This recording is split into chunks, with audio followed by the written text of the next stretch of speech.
പത്തനംതിട്ട ഇലവന്തിട്ടയിൽ കഴിഞ്ഞ ചൊവ്വാഴ്ച നടന്ന സംഭവം നമ്മളെ എല്ലാവരെയും ഏറെ നടുക്കിയിരുന്നു. ഒരു ബികോം പഠിക്കുന്ന വിദ്യാർത്ഥിനി 21കാരി വീട്ടിൽ പ്രസവിക്കുന്നു, കുഞ്ഞിനെ വലിച്ചെറിയുന്നു. അതിക്രൂരമായ ഒരു, അല്ലെങ്കിൽ ക്രൂരമല്ല, അതിനേക്കാൾ വലിയ ഡിഗ്രിയിൽ പറയണം, പൈശാചികമായ ഒരു ക്രൂരത. അത് ഒരു യുവതി ചെയ്യുന്നു. 21 വയസ്സുള്ള ബികോമിന് പഠിക്കുന്ന പെൺകുട്ടി എന്ന് പറയാൻ പറ്റില്ല, യുവതി ചെയ്യുന്നു.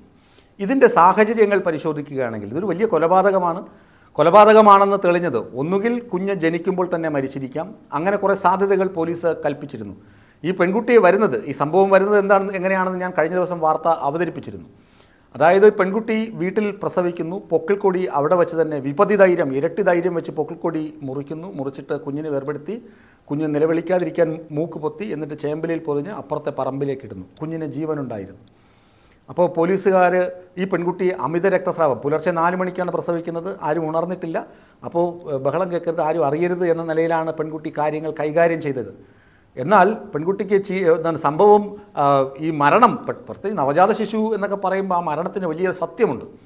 അപ്പോൾ ആ സത്യം പുറത്തറിയണം, ഈ ഒരു ക്രൂരത പുറത്തറിയണം, ഇതിൻ്റെ കാരണക്കാരനെ നിയമത്തിന് മുന്നിൽ കൊണ്ടുവരണമെന്നൊരു വെല്ലുവിളി ഒരുപക്ഷേ ആ നവജാത ശിശു നടത്തിയിട്ടുണ്ടാകാം. മരിക്കുന്നതിന് മുമ്പ് അത് അമ്മയെ ചെറുതായി വാവിട്ട് കരഞ്ഞിട്ടുണ്ടാകാം. ആ കുട്ടിയെ 4 മണിക്ക് ഇവർ പ്രസവിക്കുന്നു. ഇവർക്ക് അമിതമായ രക്തസ്രാവം.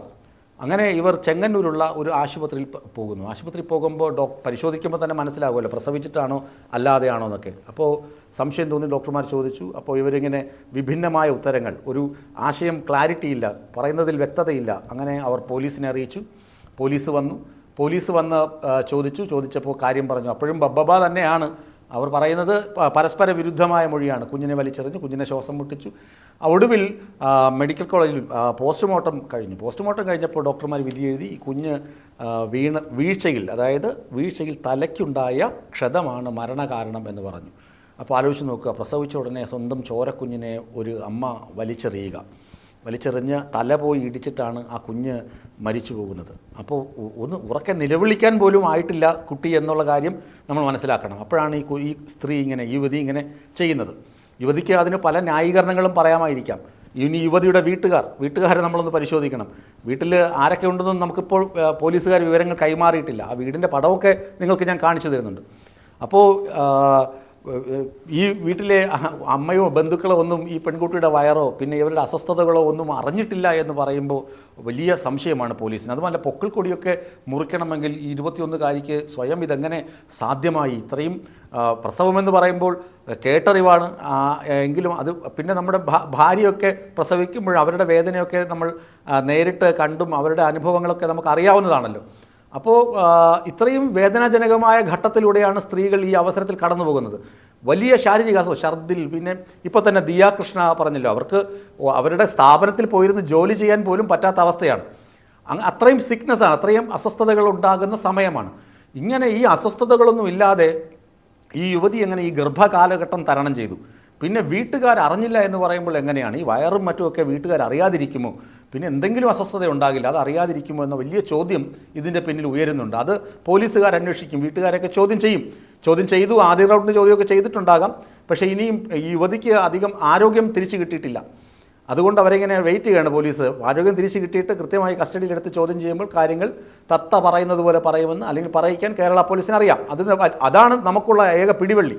അപ്പോഴും ചിലപ്പോൾ പോലീസ് പെട്ടുപോകുമ്പോഴാണ് നമ്മൾ പോലീസിനെയും വിമർശിക്കേണ്ടി വരുന്നത്. പ്രതീക്ഷ പോലീസിലും നിയമവ്യവസ്ഥയിലും തന്നെയാണ്, നീതിന്യായ കോടതികളിലുമാണ് സാധാരണക്കാരായ എന്നെയും നിങ്ങളെയും പോലെയുള്ള ആളുകൾ വയ്ക്കുന്നത്. അപ്പോൾ ഈ യുവതി പ്രസവിച്ചു, കുട്ടിയെ വലിച്ചെറിഞ്ഞു, അത് പോലീസുകാർക്ക് കൃത്യമായി. എന്നിട്ട് കുട്ടിയുടെ മരണകാരണം പോസ്റ്റ്മോർട്ടം റിപ്പോർട്ടോടുകൂടി കൃത്യമായി. ഇനി ഇതിന് ഉത്തരവാദി ഒരു കാമുകനുണ്ടല്ലോ, അയാളെവിടെയാണ്? അയാളെ കണ്ടെത്തണമല്ലോ. ഈ പെൺകുട്ടി ഡിസ്ക്ലോസ് ചെയ്തിട്ടില്ല എന്നാണ് ചില പോലീസുകാരോട് അന്വേഷിച്ചപ്പോൾ നമ്മുടെ പ്രാദേശിക ലേഖകനൊക്കെ, അതായത് നമ്മുടെ ഗ്രൗണ്ട് റിപ്പോർട്ടേഴ്സ് ചോദിച്ചപ്പോൾ പറയുന്നത്, ചില പോലീസുകാർ പറയുന്നത് എല്ലാം ഡിസ്ക്ലോസ് ചെയ്തു, കാമുകൻ്റെ വിവരങ്ങളൊക്കെ കിട്ടി, കാമുകൻ നിരീക്ഷണത്തിലാണ്, അയാൾ ഉടനെ പൊക്കും, അണ്ടർ കസ്റ്റഡിയിലാക്കിയിട്ട് ചോദ്യം ചെയ്യും എന്നൊക്കെ പറയുന്നുണ്ട്. എന്നാൽ ചിലർ പറയുന്നത് വിവരങ്ങളൊന്നും കൈമാറിയിട്ടില്ല, ആ കാമുകനെ സംരക്ഷിക്കുന്ന രീതിയിലാണ് യുവതി ഇപ്പോഴും പെരുമാറുന്നത്, ബിഹേവ് ചെയ്യുന്നത് എന്നൊക്കെയാണ് ചിലർ പറയുന്നത്. ഇതിലെ സത്യാവസ്ഥ എന്താണെന്ന് നമുക്ക് ഹരിച്ചും ഗുണിച്ചും ഒന്നും കണ്ടുപിടിക്കാൻ പറ്റില്ല. ഏതായാലും ആ കാമുകനെ നിയമത്തിന് മുന്നിൽ കൊണ്ടുവരണം. ഒരു വിദ്യാർത്ഥിനിയെ പീഡിപ്പിച്ച് ഗർഭിണിയാക്കി ആ കുഞ്ഞ് ജനിച്ചു, എന്നിട്ട് ആ കുഞ്ഞിനെ കൊലയ്ക്ക് കൊടുക്കുകയും ചെയ്തു. അതിൻ്റെ ഉത്തരവാദി ആ യുവതി മാത്രമായിരിക്കില്ല.